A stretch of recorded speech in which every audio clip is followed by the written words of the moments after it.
আসসালামু আলাইকুম রহমতুল্লাহি ওয়া আজকে আমরা আলোচনা করব গণসংখ্যা বহুভুজ নিয়ে। গণসংখ্যা বহুভুজ নিয়ে আজকে আমরা আলোচনা করব। প্রিয় শিক্ষার্থীরা, তোমরা লক্ষ্য করো, প্রথমে এখানে একটি প্রশ্ন দেওয়া আছে। প্রশ্নে শ্রেণীবৃত্তি হচ্ছে 20 হতে 24, 25 হতে 29, 30 হতে 34, 35 হতে 39, 40 হতে 44। এটি হচ্ছে আমাদের শ্রেণীবৃত্তি। আর গণসংখ্যা হচ্ছে 5, 7, 11, 4 এবং 6। প্রশ্ন হচ্ছে প্রদত্ত উপাত্তের গণসংখ্যা বহুভুজ অঙ্কন করো। আমাদের এখানে যে উপাত্তগুলো দেওয়া আছে, এই উপাত্তগুলো দিয়ে আমরা একটি গণসংখ্যা বহুভুজ অঙ্কন করব। প্রিয় শিক্ষার্থীরা, গণসংখ্যা বহুভুজ অঙ্কনের জন্য আমাদের একটি গণসংখ্যা বহুভুজ অঙ্কনের সারণী তৈরি করতে হবে। আমাদের গণসংখ্যা বহুভুজ অঙ্কনের সারণী নিম্নরূপ। লক্ষ্য করো, আমাদের প্রশ্নে প্রথমেই দেওয়া আছে শ্রেণীবৃত্তি।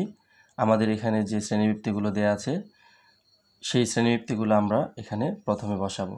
আমাদের এখানে শ্রেণীবৃত্তি হচ্ছে 20 হতে 24, আমরা এখানে বসালাম 20 হতে 24। তারপর হচ্ছে 25 হতে 29, আমরা এখানে বসালাম 25 হতে 29। তারপর হচ্ছে 30 থেকে 34, আমরা এখানে বসালাম 30 হতে 34। তারপর হচ্ছে 35 হতে 39, আমরা এখানে বসালাম 35 হতে 39। সর্বশেষ হচ্ছে আমাদের 40 হতে 44, আমরা এখানে বসালাম 40 হতে 44। তারপরে হচ্ছে আমাদের শ্রেণী মধ্যমান। শ্রেণী মধ্যমান বের করা খুবই সহজ। আমাদের যে শ্রেণীবৃত্তিতে যে দুটি সংখ্যা আছে 20 এবং 24, 20 এবং 24 আমরা দুটি সংখ্যা যোগ করব। যোগ করে আমরা 2 দিয়ে ভাগ দিব। তাহলে 20 আর 24 যদি আমরা যোগ করি তাহলে হচ্ছে 44। 44কে আমরা যদি 2 দিয়ে ভাগ করি তাহলে হচ্ছে 22।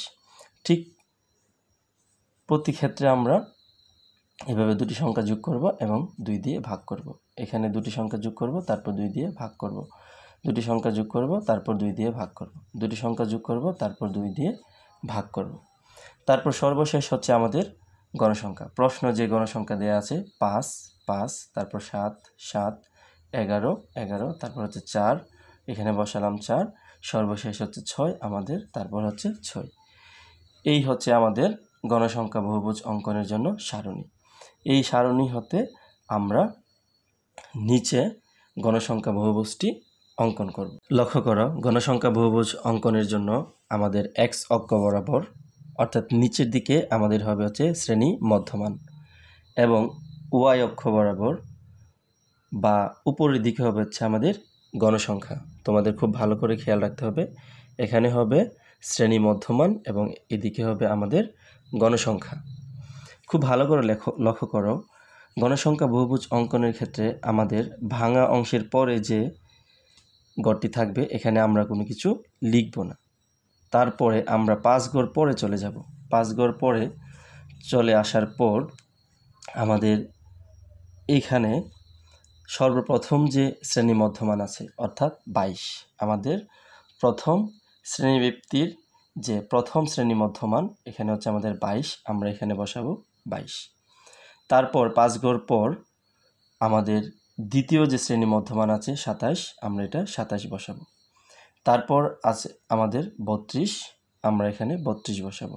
তারপর আছে আমাদের 37, আমরা এখানে 37 বসাবো।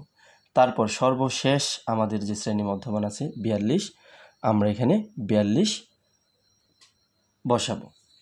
42 বসানোর পর আমরা চলে আসি আমাদের প্রথম যে শ্রেণীবৃত্তি ছিল, এটার মধ্যমান ছিল হচ্ছে 22 এবং এটার গণসংখ্যা হচ্ছে 5।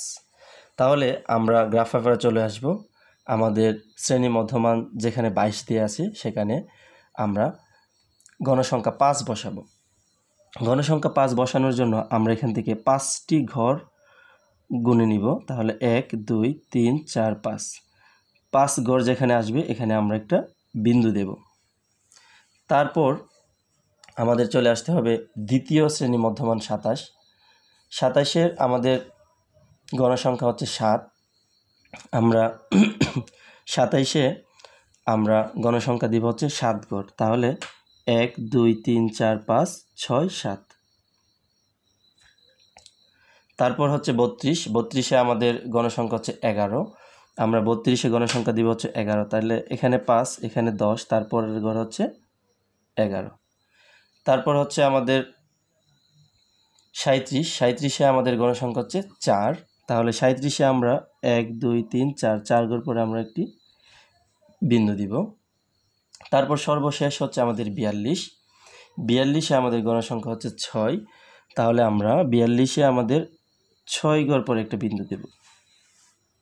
তাহলে আমাদের এখন সবগুলো গণসংখ্যা বসানো শেষ। সবগুলো গণসংখ্যা বসানোর পর আমরা প্রথম থেকে প্রত্যেকটি বিন্দু এইভাবে স্কেল দিয়ে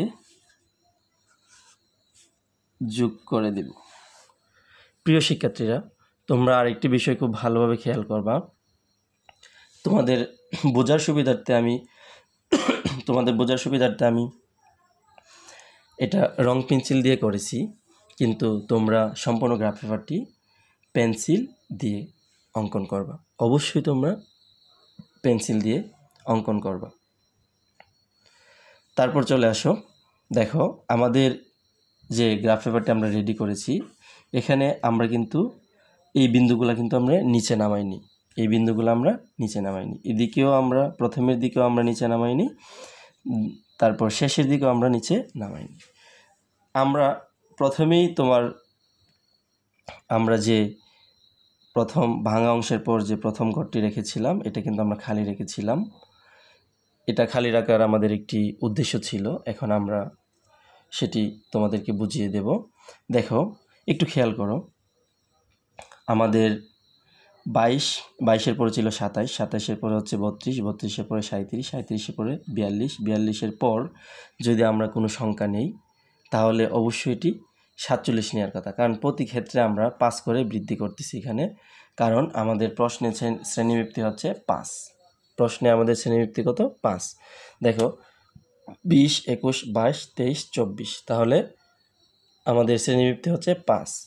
এই জন্যে আমরা পরবর্তীতে যদি আরেকটি ঘর নেই, তাহলে এটা হবে 47। 47-এ নেওয়ার পর আমরা এখানে এটাকে নামিয়ে দেব, এবং 22-এর পূর্বে যদি আমরা কোনো একটি ঘর নেই, তাহলে এটা আমাদের কত নিতে হতো? অবশ্যই এটা নিতে হতো 17। 17 নেওয়ার পর তোমরা এদিকে নামিয়ে দিবে। তাহলে এই তৈরি হয়ে গেল আমাদের গণসংখ্যা বহুভুজ। আমরা খুব সুন্দর করে একটি গণসংখ্যা বহুভুজ অঙ্কন করে ফেললাম। প্রিয় শিক্ষার্থীরা, গণসংখ্যা বহুভুজ অঙ্কনের পর আমরা এই গণসংখ্যা বহুভুজের বিবরণ দিব।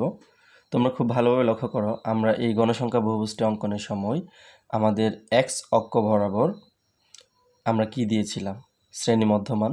তাহলে এক্স অক্ষ বরাবর শ্রেণী মধ্যমান, এবং দেখো ওয়াই অক্ষ বরাবর আমরা কি দিয়েছিলাম? গণসংখ্যা। তাহলে ওয়াই অক্ষ বরাবর গণসংখ্যা ধরে গণসংখ্যা বহুভুজটি অঙ্কন করা হলো।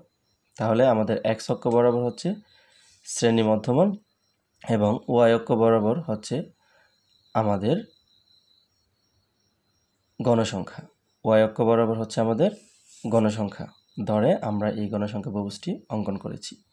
তারপর দেখো, এক্স অক্ষ বরাবর আরেকটা বিষয় তোমাদের খুব ভালো করে খেয়াল করতে হবে, আমাদের এই চক কাগজের প্রত্যেকটি ছোট ঘর হচ্ছে এক একটি বর্গ, প্রত্যেকটি ছোট ঘর হচ্ছে এক একটি বর্গ। তাহলে দেখো, লক্ষ্য করো, এখান থেকে এখান পর্যন্ত কিন্তু আমাদের 5টি বর্গ আছে, খুব ভালো করে খেয়াল করবা। তারপর আবার দেখো, আমাদের এখান থেকে এখান পর্যন্ত আছে 5টি ছোট ছোট বর্গ। এভাবে আমাদের চক কাগজের প্রত্যেকটি ছোট ছোট ঘর হচ্ছে এক একটি বর্গ। তাহলে দেখো, এক্স অক্ষ বরাবর আমাদের প্রতিটি বর্গের মান কত পড়েছে, এটার জন্য আমাদের যে প্রশ্ন দেয়া আছে, এই প্রশ্নের শ্রেণীবৃত্তি আগে দেখতে হবে কত। দেখো, আমাদের 20 হতে 24, তাহলে 20, 21, 22, 23, 24, তাহলে আমাদের এখানে এইচ মানে শ্রেণী ব্যক্তি বা শ্রেণী ব্যবধান কত? 5। তাহলে এখান থেকে এখানে অথবা এখান থেকে এখানে যদি আমাদের যদি আমাদের 5টি ঘরের মান, অর্থাৎ আমাদের প্রশ্নে যে শ্রেণীবৃত্তি 5, তাহলে 5টি ঘরের মান হচ্ছে 5, তার মানে একটি ঘর অথবা একটি বর্গের মান কত? অবশ্যই 1। তাহলে তোমরা মনে রাখবে, যদি তোমাদের প্রশ্নে শ্রেণীব্যাপ্তি হয় 5, তাহলে প্রত্যেকটি ঘরের মান হবে 1, অর্থাৎ x অক্ষ বরাবর প্রতি এক বর্গকে 1 একক। ঠিক আছে, যদি তোমাদের শ্রেণীব্যাপ্তি হয় 5, প্রত্যেকটাতে যদি শ্রেণীব্যাপ্তি হয় 5, তাহলে তোমাদের x অক্ষ বরাবর প্রতি এক বর্গের মান হবে 1 একক। এবং y অক্ষ বরাবর আমরা যখন গণসংখ্যা বসিয়েছি তখন প্রত্যেকটি ঘরকে আমরা একটি একক করে ধরেছি, তাহলে y অক্ষ বরাবর প্রতি এক বর্গকে আমরা 1 একক ধরেছি।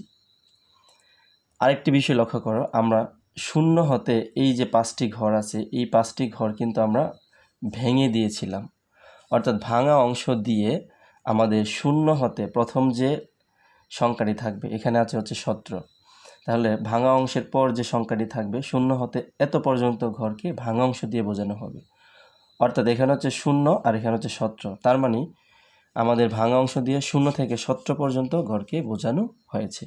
আমাদের এখানে যদি অন্য কোনো সংখ্যা থাকতো তাহলে আমরা বলতাম 0 থেকে এত পর্যন্ত বোঝানো হয়েছে ভাঙা অংশ দিয়ে। তাহলে এই হচ্ছে আমাদের গণসংখ্যা বহুভুজ।